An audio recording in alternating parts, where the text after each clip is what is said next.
Hello everyone, how are you doing? This is MD Tech here with another quick tutorial. In today's tutorial, I'm going to show you guys how to change the background picture on your Windows 11 computer.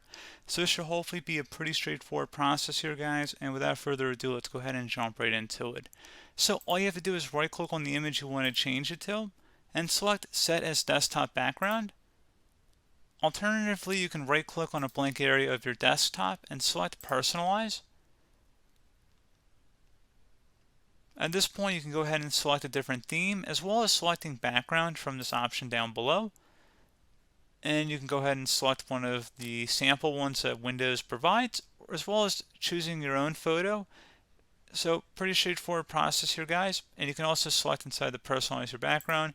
If you click on the drop down, you can select a solid color or a slideshow if you choose to do so. So again, pretty straightforward process here, guys. I do hope that was able to help you out, and I do look forward to catching you all in the next tutorial.